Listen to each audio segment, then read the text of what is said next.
నమస్తే, welcome to magnet TV. నేను ఆదిత్య.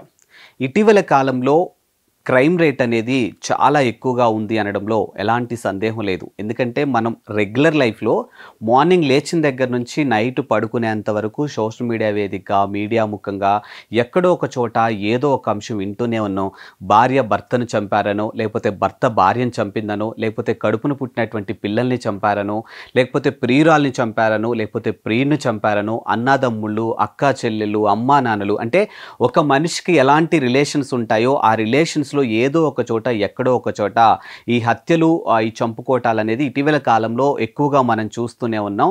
ఇప్పుడు తాజాగా ఈ మధ్య కాలంలో పరువు హత్యలు కూడా చాలా ఎక్కువగానే జరుగుతున్నాయి. ఎందుకంటే మనం చూసాము 6 ఏళ్ల క్రితం అమృత ప్రణయ్కి సంబంధించినటువంటి పరువు హత్య దగ్గర నుంచి మొన్న సూర్యాపేటలో జరిగినటువంటి బంటి భార్గవికి సంబంధించినటువంటి పరువు హత్య వరకు కూడా, అంటే బంటి పరువు హత్య ఏదైతే ఉందో అక్కడ వరకు కూడా ఈ పరువు హత్యలు మనం చూస్తూనే ఉన్నాం. అండ్ ఎల్బీ నగర్ ఆ పరిసర ప్రాంతాల్లో కూడా ఒక కానిస్టేబుల్ని ఆమె సోదరుడే అతి కిరాతకంగా చంపడం జరిగింది. అది కూడా కేవలం పరువు హత్య అన్నట్టుగానే బయటికి రావడం జరిగింది. ఇప్పుడు తాజాగా మరో పరువు హత్య తెలంగాణలో కలకలం రేపుతోంది.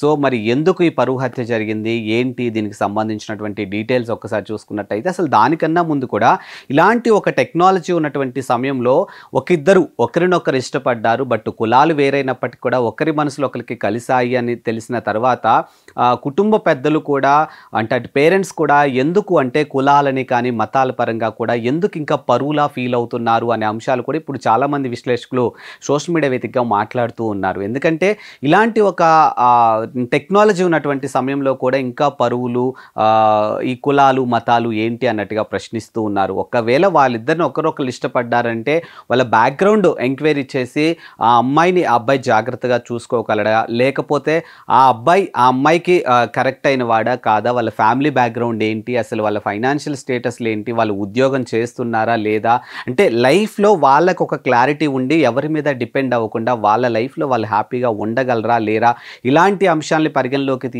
తీసుకొని వాళ్ళకి పెళ్లి చేయొచ్చు కదా.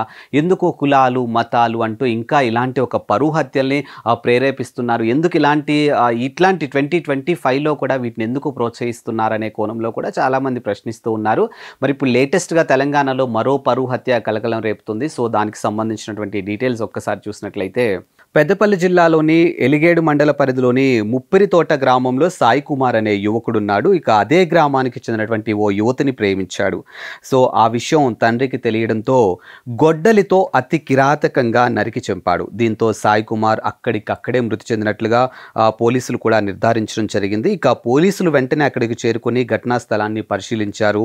కేసు నమోదు చేసి నిందితుడి కోసం కూడా గాలిస్తూ ఉన్నారు. ఈ ఘటనపై వివరాలు ఇంకా పూర్తిగా బయటకు రాలేదు. అండ్ ప్రస్తుతానికి ఆ ఊర్లో ఎలాంటి మతాలకు సంబంధించి కానీ ఎలాంటి కులాలకు సంబంధించినటువంటి ఇష్యూస్ జరగకుండా పోలీసులు కూడా పెద్ద ఎత్తున ఆ గ్రామంలో మోహరించడం జరిగింది. సో ముఖ్యంగా పరువు హత్య కాబట్టి ఖచ్చితంగా 2 కులాల మధ్య దీనికి సంబంధించినటువంటి సంఘర్షణలు ఏవైతే ఉంటాయో, 2 కులాల మధ్య ఎలాంటి ఇష్యూస్ అవుతూ ఉంటాయో ఆ ఇష్యూస్ కూడా అవ్వకుండా పోలీసులు అయితే పెద్ద ఎత్తున కూడా ఆ గ్రామానికి చేరుకోవడం జరిగింది. ప్రస్తుతానికైతే పోలీసుల ఆధ్వర్యంలోనే ఆ గ్రామం ఉన్నట్టు తెలుస్తుంది. మరి తెలంగాణలో ఇలాంటి ఒక పరువు హత్య మరోసారి కలకలం రేపిందని చెప్పొచ్చు. సో మరి దీనిపైన పోలీసులు కూడా దర్యాప్తు చేస్తున్నారు. దీనికి సంబంధించినటువంటి డీటెయిల్స్ ఇంకా బయటకు రాలేదు. ప్రస్తుతానికైతే నిందితుడి కోసం అయితే పోలీసులు గాలిస్తూ ఉన్నారు.